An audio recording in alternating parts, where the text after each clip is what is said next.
Everyone, कैसे हैं आप सब। उम्मीद करता हूं कि सभी लोग अच्छे होंगे। तो आज हम हिंदी साहित्य का सेकंड चैप्टर लेकर आए हैं, जो कि है हमारा काकी। तो काकी पढ़ने से पहले हम आपको कैरेक्टरिस्टिक्स बताना चाहते हैं, ताकि आपको कहानी बेहतर समझ में आए। नोट्स के लिए आप टेलीग्राम चैनल ज्वाइन कर सकते हैं। क्या है सर, टेलीग्राम का लिंक कहाँ मिलेगा? डिस्क्रिप्शन में मिल जाएगा। तो चलिए, बहुत प्रमोशन हुआ टेलीग्राम चैनल का। कैरेक्टर समझिए। कहानी का जो मेन कैरेक्टर है वो है श्यामू। इसी श्यामू के इर्द गिर्द पूरी कहानी घूमेगी। श्यामू की माँ, जो कि कहानी में काकी कहा गया है, श्यामू की माँ का नाम है उमा, और श्यामू का काका यानी पिता का नाम है विश्वेश्वर। कहानी में एक सुखिया दासी इंट्रोड्यूस होगी। सुखिया दासी का बेटा है भोला। भोला और श्यामू दोनों का मतलब एज लगभग सेम है, और दोनों अच्छे दोस्त हैं। कहानी का उद्देश्य हम कहानी जब कंप्लीट हो जाएगा तब पढ़ लेंगे। चलिए शुरू करें। हाँ, कौन लिखा है, राइटर का नाम आपको जरूर याद रखना है, कभी कभी एग्जाम में पूछ लेता है। तो काकी का राइटर कौन है? सियाराम शरण गुप्त। इसको आप पढ़ लीजिएगा, इस पर टाइम वेस्ट नहीं करेंगे। चलिए, बस आपको राइटर का नाम पता होना चाहिए। शुरू करें से। देखिएगा, बुक निकाल लीजिए, जो वर्ड मीनिंग हम बताएंगे उसको नोट कर लीजिएगा। चलिए स्टार्ट कर रहे हैं।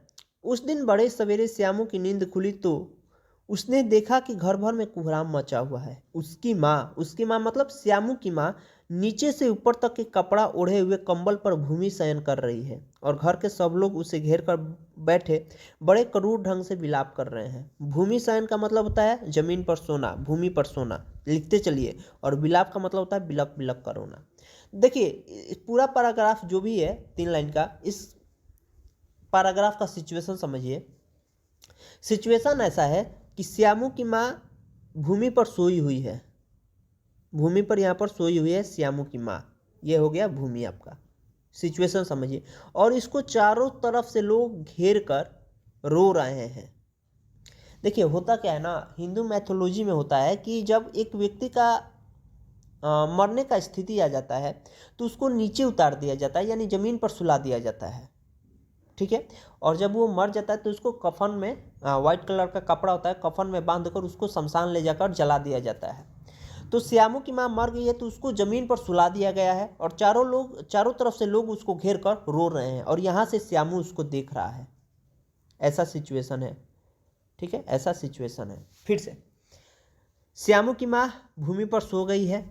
चारों तरफ से लोग उसको, भूमि पर क्यों सो गई है? क्योंकि उसका देहांत हो गया है, वो मर चुकी है।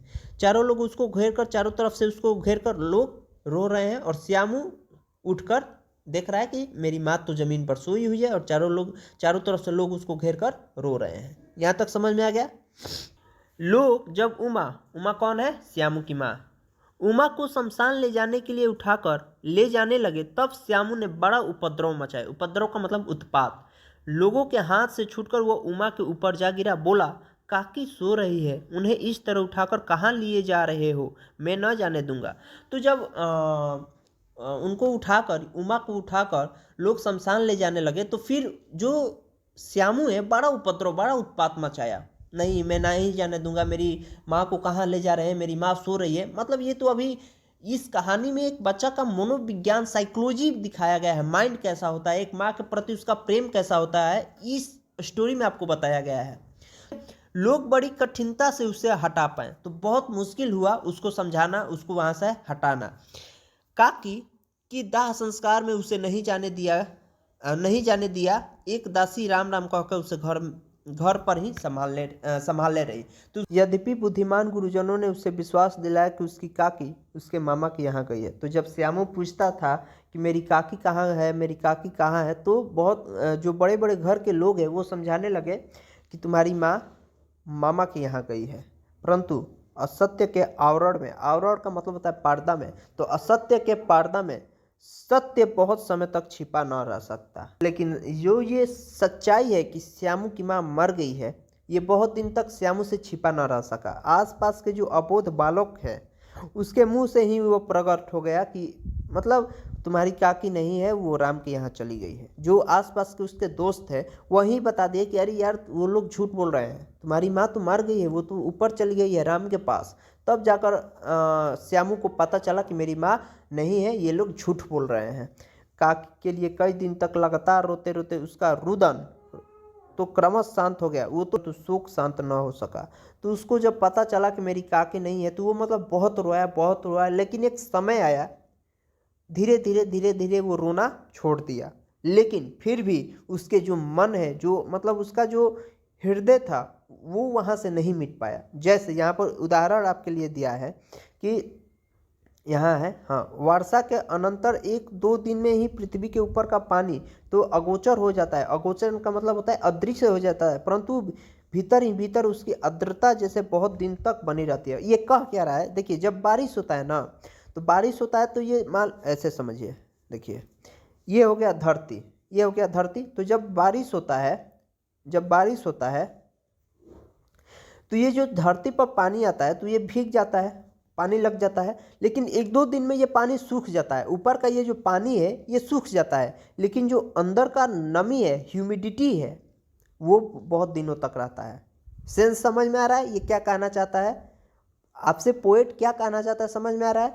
ये कहना चाहता है कि जिस प्रकार धरती पर वर्षा होती है, जिस प्रकार धरती पर वर्षा होती है, तो वर्षा होती है तो मान लीजिए कि यह गड्ढा है, यहाँ भी गड्ढा है, यहाँ भी कुछ है, तो इसमें पानी लग जाता है। तो पानी 1-2 दिन में यहाँ से गायब हो जाता है, सूख जाता है। लेकिन अंदर जो पानी आ जाता है, अंदर जो पानी रहता है, जो नम्रता रहता है, देखिए आप जहाँ भी हो, अगर मिट्टी है ना तो उसको खोदिएगा तो अंदर का जो मिट्टी है वो गीला रहेगा, ह्यूमिडिटी नर्म रहेगा।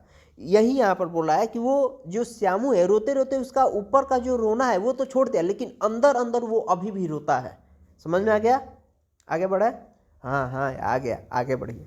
चलिए, वैसे ही उसके अंत स्थल में वह शोक जाकर बस गया था। वह प्राय अकेला बैठा बैठा शून्य मन से आकाश की ओर ताका करता। तो अंत स्थल का मतलब होता है हृदय या मन का आंतरिक भाग, the internal part of the heart को अंत स्थल यहाँ पर बोला गया है। देखिए पोएट कहना क्या कर चाहता है ना, कोई भी किसी के लिए कितना दिन तक रो सकता है? 5 दिन, 15 दिन, 25 दिन, 50 दिन, एक लेवल के बाद वो रोना छोड़ देगा। तो श्यामू भी एक लेवल के बाद रोना छोड़ दिया, लेकिन उसके जो हृदय है, उसके जो दिल है में माँ के प्रति जो प्रेम है वो अभी भी है, और वो अभी भी अपने माँ के लिए रो रहा है, लेकिन अंदर ही अंदर। ठीक है। एक दिन उसने ऊपर आसमान में पतंग उड़ती देखी। न जाने क्या सोचकर उसके हृदय एकदम खिल उठा। विश्वेश्वर, जो कि श्यामू के पिता है, के पास जाकर बोला, काका मुझे एक पतंग मंगा दो। एक दिन वो बैठा बैठा आसमान में देख रहा था, उसने पतंग देखा, बहुत सारे बच्चे पतंग उड़ा रहे थे, तो पता नहीं उसके माइंड में, उसके दिमाग में क्या आया, वो एकदम से खुश हो गया, मतलब बहुत अधिक खुश हो गया। तो अपने पिताजी के पास गया, पिता का नाम याद रखिएगा, विश्वेश्वर। तो पिताजी के पास गया और बोला कि काका, पिता को अपने काका बोलता है श्यामू, तो बोला कि काका मुझे एक पतंग मंगा दो। चलिए देखिए आगे। पत्नी की मृत्यु के बाद विश्वेश्वर अनमनस्यक रहा करते थे। अनमनस्यक का मतलब आपका माइंड कहीं और है, आप बैठे यहाँ पर है लेकिन जैसे अभी आप वीडियो देख रहे हैं लेकिन आपका माइंड कहीं और जा रहा है। स्कूल में वो लड़की बैठी है, फर्स्ट बेंच वाली, सेकंड बेंच वाली, कल ऐसे बात करेंगे, ओह बहुत सारी बातें हैं, तो बैठे रहते हैं कहीं और, माइंड रहता है कहीं और, उसी को यहाँ पर बोला है अनमनस्यक। ठीक है। तो पत्नी की मृत्यु के बाद विश्वेश्वर अनमनस्यक रहा करते थे। अच्छा मंगा दूंगा कहकर वे उदास भाव से कहीं और चले गए। तो जब श्यामू बोला कि काका मुझे एक पतंग मंगा दो, तब विश्वेश्वर बोला कि अच्छा मंगा दूंगा कहकर वे उदास भाव से वहां से चले गए। क्यों चले गए? क्योंकि देखिए विश्वेश्वर के पत्नी जो कि उमा थी वो भी मरी थी, तो कहीं ना कहीं विश्वेश्वर जो श्यामू के पिताजी है वो भी उदास थे। तो श्यामू पतंग के लिए बहुत उत्कटित था, मतलब ललायत, बहुत इच्छा था भाई जल्दी से पतंग आ जाए। जैसे हम लोग नहीं, कुछ कोई चीज़ आता है मोबाइल या बाइक या कुछ भी ऐसा चीज़ रहता है कि हम लोग सोचते हैं कि यार जल्दी से आ जाए, उसी तरह श्यामू सोचा कि यार जल्दी से कोई कहीं से व्यवस्था कर कर हम पतंग जल्दी से मेरे हाथ में आ जाए। वो अपनी इच्छा किसी तरह रोक ना सका। एक जगह खुट्टी पर विश्वेश्वर का कोट टंगा हुआ था। अच्छा खुट्टी समझते हैं? खुट्टी का मतलब होता है कि मतलब मान लीजिए कि ये दीवार है, तो दीवार से एक ऐसे डंडा टाइप से निकला जाता है, इस पर कुछ सामान वगैरह टंगा जाता है। हम पिक्चर लगा देंगे, वहाँ पर देख लीजिएगा खुट्टी को। ठीक है। विश्वेश्वर का कोट टंगा हुआ था। इधर उधर देखकर उसने एक स्टूल सरकार कर रखा और ऊपर चढ़कर कोट की जेब टटोली। उसमें से एक चवन्नी का आविष्कार कर कर वो तुरंत वहाँ से भाग गया। तो इधर उधर देखा, देखिए एक खुट्टी है, देखिए सिचुएशन समझिए। दीवार है, दीवार पर एक खुट्टी टंगी है, खुट्टी पर विश्वेश्वर का कोट टंगा हुआ है। यहाँ पर है श्यामू, श्यामू इधर उधर देखता है, कोई नहीं रहता है तो एक टूल लाता है, टूल पर खुद खड़ा होता है, पॉकेट ऐसे ऐसे मतलब छूता है, कहीं पैसा है, पैसा मिलता है, कितना पैसा लेता है, एक चवन्नी का आविष्कार करता है, मतलब एक चवन्नी खोज लेता है और वहाँ से लेकर चल देता है। सुखिया दासी का लड़का भोला श्यामू का समवयस्क मतलब समान वायु का, सेम एज का साथी था, दोस्त था। श्यामू ने उसे चवन्नी देकर कहा, अपनी जीजी से कहकर गुपचुप एक पतंग और डोर मंगा दो, देखो खूब अकेले में जाना, कोई जान न जाए। देखिए, सुखिया दासी का लड़का भोला और श्यामू दोनों दोस्त है। तो श्यामू जाकर सुखिया दासी का जो लड़का है भोला, उसको पैसा दे देता है, वो चवन्नी देता है और बोलता है कि तुम जाओ अपने जीजी से कहकर एक गुपचुप एक पतंग और डोर मंगा दो, देखो खूब अकेले में जाना, कोई जान ना जाए। मतलब उसको समझा रहा है कि ऐसे जाना कि कोई जान ना जाए कि तुम जा रहे हो पतंग लाने, पकड़ा मत जाना, आराम से धीरे से जाना। पतंग आई, भोला पतंग लेकर आया, एक अंधेरे घर में उसमें डोर बांधी जाने लगी, उसमें अब डोर बांधने लगा दोनों मिलकर। श्यामू ने धीरे से कहा, भोला किसी से न कहो तो एक बात कहूँ। तो श्यामू बोला कि भोला एक बात बताऊँ, किसी से कहोगे तो नहीं? तो भोला ने सिर हिलाकर कहा, नहीं किसी से नहीं कहूँगा। श्यामू ने सिर हिलाकर कहा, मैं यह पतंग ऊपर राम के यहाँ भेजूँगा, इसे पकड़कर काकी नीचे उतरेंगी, मैं लिखना नहीं जानता, नहीं तो इस पर उसका नाम लिख देता। देखिए, अब यहाँ पर बहुत इंटरेस्टिंग लाइन है, इसको समझिए। जो श्यामू के दोस्त थे, आसपास के जो अबोध बालक थे, उसने बता दिया था कि भाई तुम्हारी माँ मामा के यहाँ नहीं गई है, वो राम के यहाँ चली गई है। तो अब ये श्यामू सोच रहा था कि यार इस पतंगों को मैं यहाँ से राम के यहाँ भेजूंगा और वहाँ पर जाकर मेरी माँ उस पतंग को पकड़कर वापस नीचे आ जाएगी। मतलब एक बालक का मनोदशा दिखाया गया है, कैसा वो सोच रहा है। हाँ, समझ में आ रहा है? तो भोला बोल रहा है, भोला श्यामू से अधिक समझदार था। उसने कहा, बात तो बहुत अच्छी है, बात तो तुमने बहुत अच्छी कही है श्यामू, परंतु एक कठिनता है, लेकिन एक समस्या है। यह डोर पतली है, इसे पकड़कर काकी नहीं उतर सकती, इसके टूट जाने का डर है। पतंग में मोटी रस्सी हो तो सब ठीक हो जाएगा। तो भोला बोला कि बात तो भाई तुम बहुत सही बोल रहे हो, सेम एज, इसीलिए आपको बता दिया गया है कि श्यामू और भोला का सेम एज है। जैसा भोला सोच रहा है वैसा ही जैसा श्यामू सोच रहा है वैसा ही भोला भी सोच रहा है, दोनों का सेम एज है।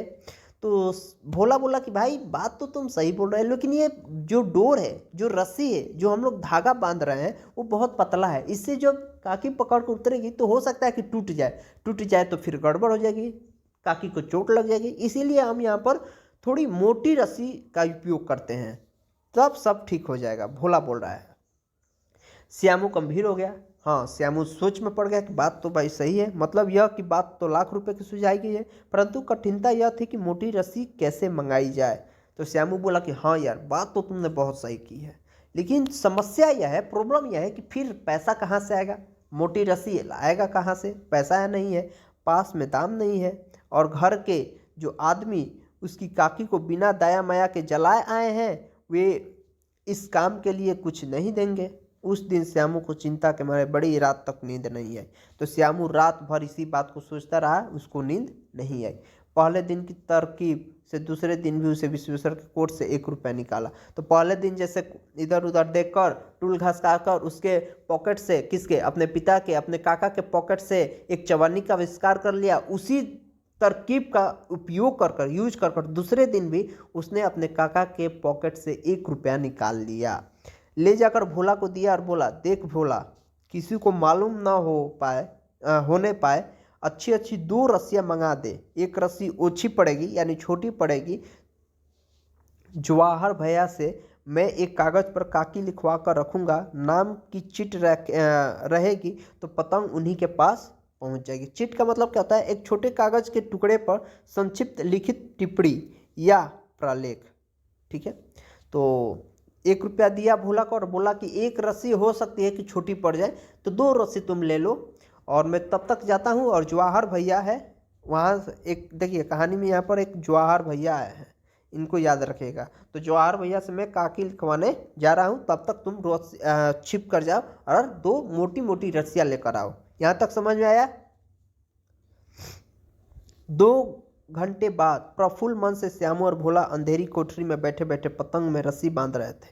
अब दोनों बहुत खुश था कि यार मोटी रस्सी भी आ गया, किसी को पता भी नहीं चला। अब हम लोग उड़ाएंगे, राम के यहाँ इस पतंग को भेजेंगे और इस पतंग को काकी पकड़कर नीचे उतर जाएगी। अकस्मात मतलब अचानक शुभ कार्य में विघ्न की तरह उग्र रूप धारण किए हुए विश्वेश्वर वहां आ घुसे।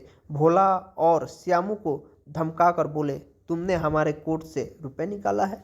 तो अचानक वहां अंधेरी कोठरी में दोनों अपना काम कर रहा था, अचानक वहां एंट्री होता है विलेन का। विलेन मतलब दोनों श्यामू और भोला काम में अपने मग्न हैं, दोनों तैयारी कर रहे हैं। एंट्री हो जाता है विलेन, श्यामू के पिता यानी श्यामू के जो काका विश्वेश्वर है उनका।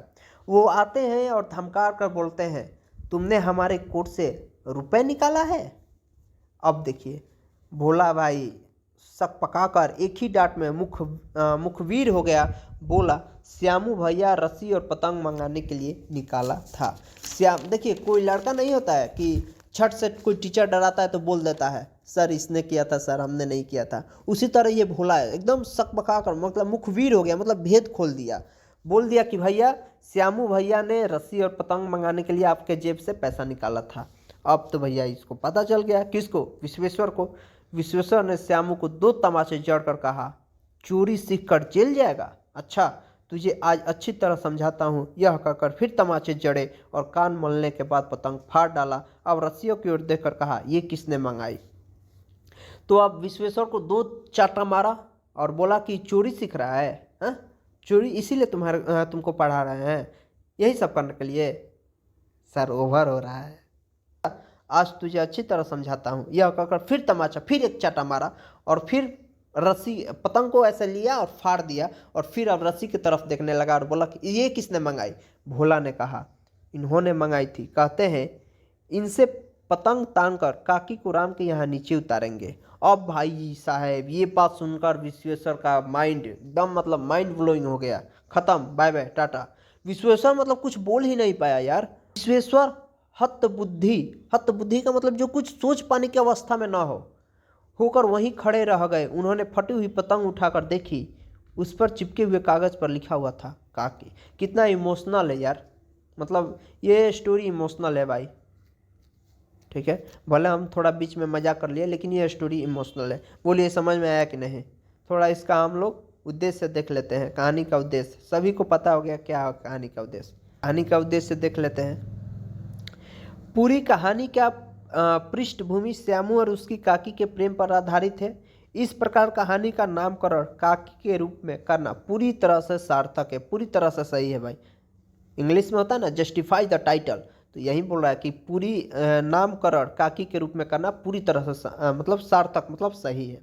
कहानी का प्रमुख उद्देश्य एक बालक के मनोविज्ञान और उसकी माँ के प्रति प्रेम को दिखाने से बालपन की सरलता, सिंप्लिसिटी, भावुकता और संवेदनशीलता और अबोधता को पाठकों के समक्ष चित्रित करता है। मतलब हमको ये कहानी बहुत इंटरेस्टिंग लगा। आपको कैसा लगा आप कमेंट कर बता सकते हैं। नाम याद रखिएगा, इस कहानी का राइटर है सियाराम चरण गुप्त। अगले कहानी में तब तक आप पढ़ाई करते रहिए, मौज मस्ती करते रहिए, माता पिता का नाम रोशन करते रहिए और मस्ती करते रहिए। Thank you.